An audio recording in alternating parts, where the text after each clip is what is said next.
Hey everybody, Taylor Lyles with the Greenville Home Builders Association, and this is the Think Big podcast.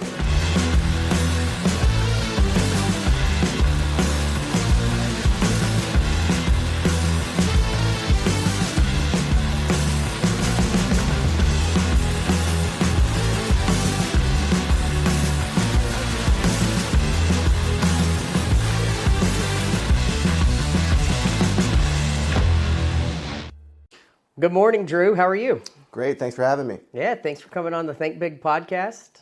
You know, building industry growth is the key of the Think Big podcast, and being a luxury custom home builder in our market, I'm excited. Also, the 2024 Home Builders Association president of the HBA. Excited. That year's about to be over. Yes, it is. It's been a good one, though. You feel like you've accomplished what you came into? Yeah, I love working with everybody on the board. We keep growing. We have people that show interest in being part of our group. A lot of that has to do with your leadership as well, and it's been fun to be included. Yeah. So, all right, so we know you're Drew. Tell us a little bit about what you do, company you're with. So our company's called Fairview Custom Homes. We're a luxury custom home builder, mostly focusing on the mountain communities in western North Carolina and mostly South Carolina and Lake Keowee. So we're a second-generation family business. We started in 2004 on Lake Keowee, putting development in there, and then have since grown to build houses in all 7 Cliffs communities and the Reserve, as well as Greenville. So we started doing that when I was in college, and I would come back on the summers and work with my dad and my brother.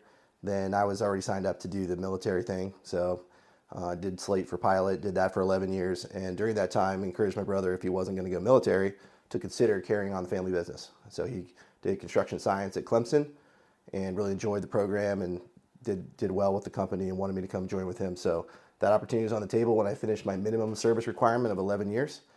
My wife and I discussed, do we want to keep doing this and work to get a command of a squadron, or do we, and that would involve a lot more deployment. We just had our first child. Or do we want to go to South Carolina and join the family business? And she voted for that, so that's what we did. I submitted a request for resignation from my commission to the president to be allowed to resign, because all officers serve at the pleasure of the president. Most people don't know that for the duration of their careers. And we transitioned out and joined the family business here in Greenville, where I work in partnership with my brother Chris, and I do the business development and the business support for all things that we need to do. Chris does our field supervision and project management overview with the team. So I enjoy doing it, and that's a little bit of the history. What year did Fairview become reality? Well, my dad started in 2004. Chris and I partnered in 2017, and that's when I got out of the Navy and joined him. So we formed our own LLC as a continuity for what our dad was doing, and have been at it ever since. So has Fairview always been luxury custom homes For the since most inception? part, yes, and that's driven by the highest and best use of the land where we mostly build. We find that in mountainous real estate, which we have in western North Carolina and in the upstate of South Carolina, like any mountain, if you have snow, you have ski resorts. If you have ore, you mine it. If you don't have either of those, most people put it into conservation, and that's what we see all around our area. Lots of national forests, we see lots of state parks, things like that, preserved lands. That creates an opportunity, because now you have low density, beautiful views, pristine mountain vistas, and this created an opportunity for visionary people like Jim Anthony, founder of the Cliffs, and the founders of the Reserve on Keowee, to develop some of that land in a way that captures the prospect of the wellness lifestyle and the views. So that's obviously going to require more infrastructure for roads and runoff management and gating in the community and doing curb and gutter for something that large. So that usually drives larger lot sizes and more expensive price points. Fortunately, they've been successful in that vision, which started back in the 80s, and have attracted a lot of people from all over the country that want that healthy living experience. And one of the big amenities that has drawn people is the golf courses that actually do work out pretty well in mountains. You do get a lot of those uneven lies, ball below your feet, that kind of thing, which is great training and challenge. But Yep. You get great views too. And so that draws people to spend more, to have larger properties and be a part of a membership that might have multiple, in the case of the Cliffs, 7 different memberships in one. So that's drawn people from all over the country, and it created an opportunity for us. So for those that are listening that don't know what the Cliffs is, so kind of this live, work, play mindset. How many lots are in Mountain Park? So Mountain Park has roughly 350 platted lots unbuilt and about the same number that have been built on. Okay. So total 700 lots. Right. That's a huge development. It's the newest development and still have plenty of room to add new lots. They just added, I think, 12 more on Cherokee Rose Trail and have future expansion potential. So Jim Anthony started with Cliffs of Glassy and gradually bought parcels from the family living there. This was considered the dark corner of South Carolina, so whiskey distilleries all around, illegal operations here and there, people living off the land as best they could. But he had a vision. He worked for Bell South, and he saw the views, and he had some experience doing some small real estate developments. And gradually, he bought more and more land, got more and more partners, and next thing you know, he's got 7 communities, all with their own golf course, their own clubhouse, tennis courts in most cases, some with pools, some on the lake, some in the mountains, and put that all together. You have a very robust amenity suite for people that's all within 45 minutes of a center point of a radius. So you got equestrian, you've got trails, you've got kayaking, you've got the George Hincapie operation out of, which is cycling. They do the Grand Fondo event. There's boating. There's all sorts of extracurriculars in the mountains around here. So it does attract a lot of people. It's a great value, and that's why we are there to serve their needs. What is the typical build range for Fairview? On price point? Yeah. So when I started, we were probably seeing houses average about $1 million for the house, exclusive of the land. At this point, the starting point is around 1.6, 1.7 for the house itself, and the average is around in the mid twos probably. But they go all the way north of 7, 8 million. There really is no upper limit if the customer has expensive tastes and really want what they want. And a lot of our clients have a budget that they're trying to adhere to. So a big part of what we do is to try to assist them in their goals. And then others, they really want the particular feel or experience in the second home or third home for them. And they're driven by the design characteristics more so than the budget. And we have to serve them as well. So we try to be flexible and really get to know what their preferences are when we are talking budgets. Perfect. So that's a great segue into kind of when a client contacts you. What does that timeline look like, build process? What is the Fairview way, per se, from a client's start to finish? What does that look like? So my military background wants me to try to shoehorn people into a process because it's efficient. What I've had to learn in this business is we are here to provide service on the time frame that these customers want it, which could be very long. We just broke ground in a house that we've been under contract for 7 years. So, every year we came back thinking we might start this house, and we've been trying to model our cash flow, but based around expected volume, it's somewhat difficult in this environment to do that. But our customers, they have a lot going on. In many cases, they're CEOs, or they're finishing up and selling a business, or they have other houses in other markets they're dealing with, or family events come up, weddings. And so we understand that we're not the most important thing in their world, and we have to be ready when they are ready to get started. So they may, clients that are not under contract may do extensive discussions with us for several months and then go quiet for a year and a half and then suddenly come back and say, I bought a lot and I'm ready to build. When can we start? So that's not uncommon. But we also have folks that have a more deliberate start to finish. They have an idea of when they want to buy the lot, when they want to get started. So it really can range. But let's just take a hypothetical. Somebody wants a second home in the mountain region, and they've contacted the Cliffs real estate team. They've seen a couple of lots. They want a builder's perspective on what are the challenges or opportunities on these lots. How would you compare them? And that's probably the biggest value we bring in the early stage, is to assess where the challenges are on a given topographical site. Building in the mountains is inherently inefficient. So the challenge is, how do we get access to the front of the house and the garage from the road? And most of the lots fall away from the road and they fall towards the view, which is great. That's the way they're designed, so that the back of the house has a huge commanding view. So how do we get down that slope into a flat area for the car and the garage slab, which ideally was on flat terrain? Sometimes we have to carve that out with retaining walls, but helping them to picture that within the confines of a wooded lot that hasn't been staked out yet is the goal. So we do a site plan for them.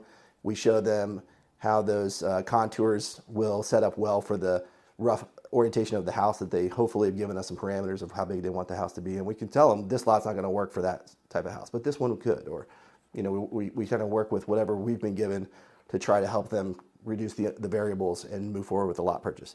Once they've got a lot and they say they're ready to start design, then we have to figure out what level of service they're looking for in that side of it. Some people want a very high service level of architecture, and we align them with a good partner in that regard, and that can take anywhere from 6 to 24 months to finalize a design, and lots of back and forth with perhaps both partners in a couple on key features, and then value engineering and trade-offs with cost versus finish. And we understand that's a big part of it. Or they say, I want 3,200 square feet. I like that floor plan. Here are the materials that I like. Can you basically put this package together and help me advance the decision on if I'm ready to build this or not? And we can do that pretty quickly. So that could be more like 3 or 4 months from signing a contract to breaking ground if they really have decisions made. Most of our customers say, I've built custom homes before, but I've never built anything nearly as custom as what this turned out to be. And so why is that? Most places where custom homes are built are on flat lots. Yep. So you can go into a design center. You can pick from 50 or 80 different plan sets that are already done, already quantified. Takeoffs are done. There's high density volume in that area because of the flat ground. So that means there's a lot of subcontractors that have fixed purchase order pricing per foot on everything that they do. They've got big crews. They can add another project. And so they're competing on price on everything. So efficiencies of scale happen in places where lots of building happens. In the mountains, it's the opposite. The subs know that just like the builders, their subcontracts could have gaps in time, or they could get triple the amount they were supposed to do from one builder next month, and they have to figure out a way to source that, and they have to drive an hour and a half to get to the job site each time. And so you add all those things in, and there's more variables at play. So helping our clients to understand what it's going to take to achieve their vision is all about what we do. I kind of see it like being a wedding planner. We're going to... That's a dangerous term to use there. It is. But they have a special event in mind. They want a particular menu. They want a particular special music or entertainment. They want a venue that's going to work well. They want flowers and balloons, and getting all of those variables put together into a finished product that they're really happy with is our goal. That's fantastic.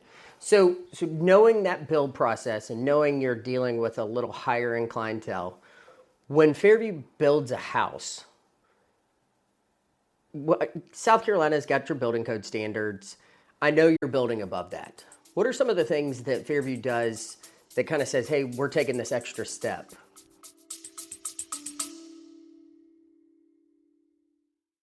Let's get real for a second. Are you dumping money into marketing but barely seeing any results? Go Digital can help. Using their marketing matrix, they zero in on your target audience and engage them where it matters the most. Go Digital acts as your full-service marketing team, saving you the hassle and cost of building an entire in-house team or trusting random gurus you found on the internet. It is also important to note that they don't just serve home service businesses. They own one. They've been in your shoes. They know what works because they've lived it. Wondering why I know so much about them? It's because I've been a client for them over a year, and I couldn't be happier with the results. So if you're ready to start winning more leads for less, hit the link in the show notes and schedule a free 20-minute consultation today.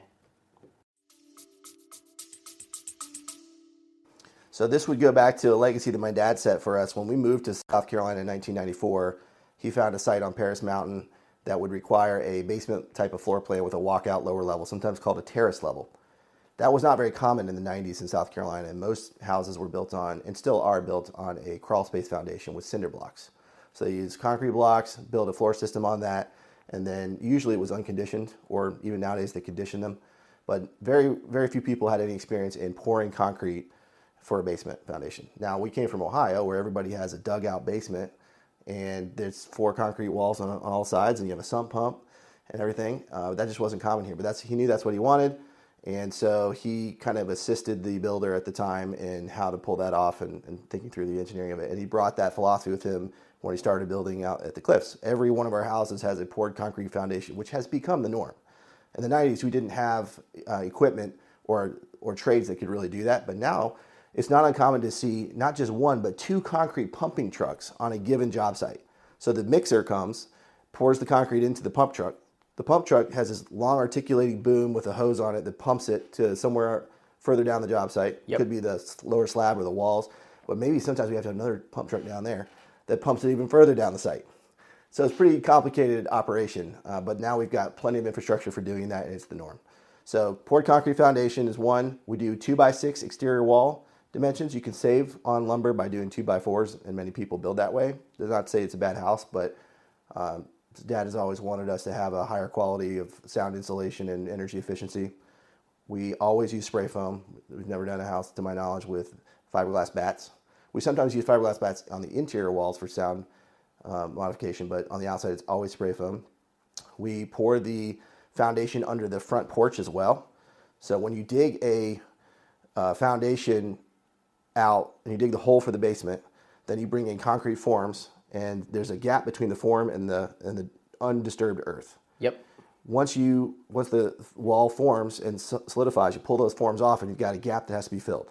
Now you can fill it with stone, which is expensive, or you can backfill it with clay. And the history in this region has been a lot of people backfill with clay, and they compact it, and then they put a footer for the front porch on that compacted earth, and it's good for 15, 20 years. But after a while, it eventually starts settling and starts cracking, and somebody has to come in and fix it because it looks bad. So Steve did a lot of those fixes back in the early 2000s and said, from now on, we're just going to pour foundation walls all the way around that porch. So there is no chance of it settling. And what you end up having in the inside of the house in the basement is a wine room or a safe room or, a cool gun storage room or something like that. So that's been a cool feature that he's always insisted on. Other things that we do, we use zip system for our exterior sheathing, and it's a high level industry product that ensures low water penetration, and it's just a better envelope for the house than your typical plywood or house wrap that you might see. It also looks a lot better during construction, and these houses are often have exposed exterior sheathing for 6 to 8 months, and so you don't want to see house wrap flapping around. Of course. You just want to have a squared away looking job site that looks safe and like people care about it. So we do that on the roof and the walls in most cases. Not every case, but that's a standard for us.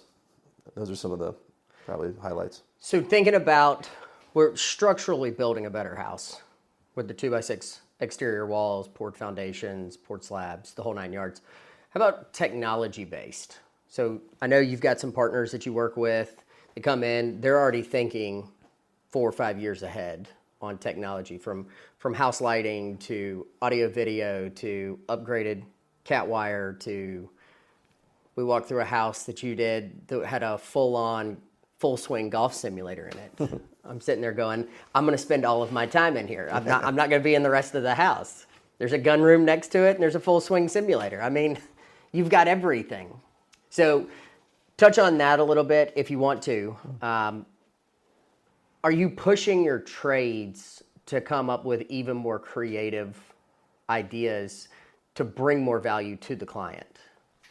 There's an interesting trade-off with being cutting edge in technology and with the subs versus production reliability and what's tried and true, what works. Good corollary to my military experience. In the Vietnam era, helicopter pilots could maintain the aircraft and fly it and do everything required. So they'd fly it back from a mission. They would personally patch up the sheet metal bullet holes in the side. They'd refill the ammunition. They'd top off the oil. They would tune up the gearboxes, and they'd be flying it the next day. By the time that I flew the Black Hawk off of a supercarrier, we had a team of about 15 people outside the aircraft watching us start it up, while we had 5 people inside the aircraft tuning up all the systems and making sure everything checked out. We had people that are assigned to bolt on the machine guns and do the ammunition to make sure that was secure, or the missiles, ordnance men. We had gearbox specialists, we had transmission specialists, we had seat specialists, which really mattered if you were flying the Admiral or somebody important around. Extra I can seats. imagine, yeah. You had search and rescue equipment specialists. You had aviation technology, like we called them ATs, and they did a lot of the wiring harnesses and the computer connections with the targeting pod or the navigation software. And then you had electronic specialists, and you had crypto specialists that had radio secret codes so you could talk in secret to other people and no one could hear what you're saying. So many different expertise levels broken out, any one of which could down the mission. So unfortunately, the pilots can no longer be the mission for all of it. So I tend to be someone who sees value in keeping things somewhat simple. We've kind of reached we reached a point in the home automation that got a little bit excessive, and it was really hard to keep things programmed on servers when you had power outages here and there or surges in the system, and you had to bring back a technician just to get your Wi-Fi running again or your remote cameras. Some of that has become more simplified as the technology's matured. We do see a lot of labeling on light switches, which is helpful, I think, instead of flipping a bunch of them and trying to figure out which one. You know exactly which one, and you can actually pre-program scenes. So you can push a button and all the exterior lights that are beautiful and uplight and garden lights, they all come on instead of each different switch. Or you can program, I want entertaining on the main level. And so your living room, your den, your kitchen, all the lights come on, and there's one button to turn them all off when it's all done. I really like those adaptations. And so, yeah, we partner with trades that can bring some of those familiarity to the table with their expertise and let them talk with clients about the value. I had one client who really loved this sort of thing and offered to be the pioneer for some new low voltage technology and wanted to promote that within his neighbors. But there hasn't been as much interest with the neighbors as we thought. So you never know exactly what's going to matter to people, and that's why, unfortunately for us, everything is custom, and it comes down to figuring out what they want and finding a solution to achieve it. Builders, trades, realtors. If you're looking for a flooring partner you can trust, look no further. I'm here to tell you about All About Flooring. All About Flooring is a family-owned business with 3 generations of owners that know the flooring business inside and out. They work in residential and commercial projects for both new builds and remodels by providing high-quality customer service and installation for carpet, area rugs, hardwoods, laminate, luxury vinyl, and more. Y'all, they even provide professional carpet, tile, and upholstery cleaning. At All About Flooring, they're more than just a flooring provider. They're your partner in delivering top-tier results that your customers will absolutely love. You can find their website linked in the show notes or visit their 9,000 square foot showroom at 2111 North Pleasantburg Drive.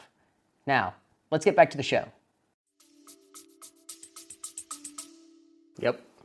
So that's a second segue to kind of what I wanted to talk about to start to wrap the podcast up. So military background, you've got checks and balances, you've got your processes and procedures, and you've got many hands that take care of everything now. So from a leadership standpoint, how have you taken that military mindset and applied it into Fairview? First, I'll say that I was concerned coming out of the Navy that I wouldn't have much to contribute to small business, not having a long background in construction. And fortunately, I would encourage anyone who's leaving the military to not doubt themselves. One beautiful thing about military, we'll call it systems, is that they've been refined over decades and decades of high-intensity operations with a lot of scrutiny from people and a large leadership chain. So over time, they've developed very useful techniques on building response plans, architecture for making decisions, boiling down a bunch of unknowns into an actionable strategy, and they implement that at every level. So whether you're a basic watchstander patrolling your encampment out in the field, or you're standing watch on a ship and a weapon system, there is a way that you record events that happen, and you know when you reach a threshold that you need to alert someone higher up the chain.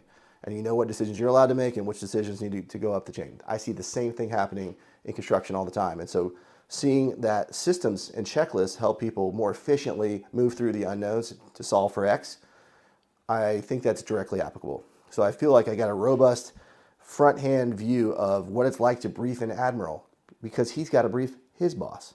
And he's going to ask questions that he's learned over, or she's learned over 30 years of bringing an answer to a problem and not having the full answer and the boss yelling at them. And then they learn, okay, well, I got to ask this too. And if that doesn't work, what's the secondary and tertiary plan? And what governs the rules that confine this? So the same methodology applies in small business. The difference being, in small business, you probably wear more hats than you did in the military.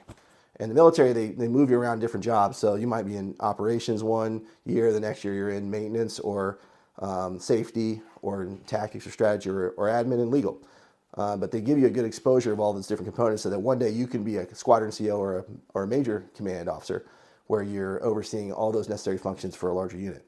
So small business, I find that I do a lot of that stuff. I'm HR, I'm accounting, I'm new hires, I'm insurance broker, I am operations manager, I am probably a bunch more that I'm not thinking of that are just germane to what we do. Legal is definitely a big one too. It's LLC structure, filings, tax returns, audits.